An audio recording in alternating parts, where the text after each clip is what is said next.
Hello and welcome back to Boxing Social in association with Betfred. My name is Ayman Khan. We're here in London for the Fury-Whyte press conference. With me is the one and only Top Ranks Brad Jacobs. Brad, first of all, how's life? Yeah, everything's terrific, thanks. Having a great time here in the UK. Signed, sealed, delivered now. Great to finally get this over the line and going. Yeah, it's been a while, getting us to this point, and unfortunately, Dillian Whyte chose a difficult route to get here, but nonetheless, we're here. At least most of us are here, and we're ready for April 23rd. In terms of your experience with doing this and being in the game for so long, you ever seen anything like this where the other half of the fight doesn't turn up? Now, this is the first time me. I've been in this business a long time, dealt with guys at all levels of the sport, huge events, but this is the first one for me where a fighter refuses to show up, especially when there's so much on the line. And you would think, forgetting what he may believe about the promotion or any of these other things, for his own good, he should show up, but he chose not to. Do these sort of things hurt the promotion? Do they help in a sort of way? What's the kind of feeling there? I don't know. It's probably at the end of the day, it's neutral. People know the fight's going to happen. Maybe brings a little bit more attention to it than you would have gotten if he did show up and it was just an ordinary press conference. There's something different to it, but at the end of the day, he should have been here.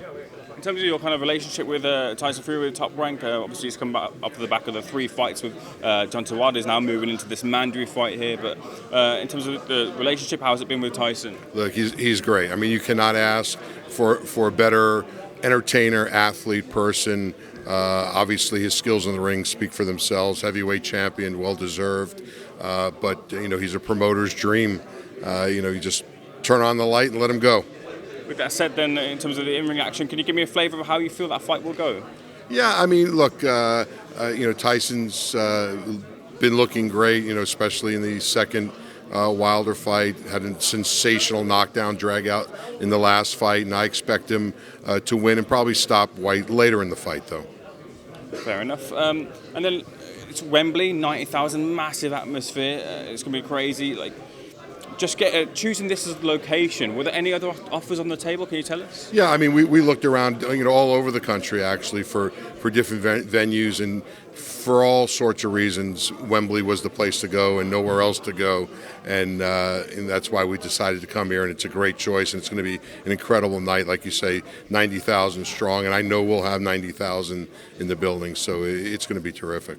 For those who can't turn up, it's pay-per-view over in the US, it's pay-per-view over here. Do you know if there's the price point for the pay-per-view over these shows? Yeah, prices have not been determined yet, but that will be coming out shortly, hopefully within a week or so.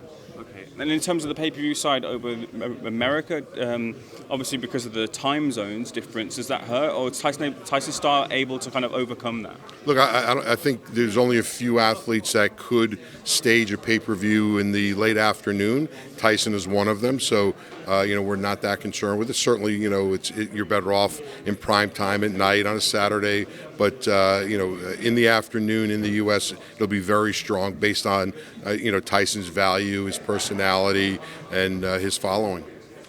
Also, we've seen Tyson do kind of multiple kind of tours in terms of promoting fights. Will he potentially go over to the States to maybe do a press conference there? Is that on the line here?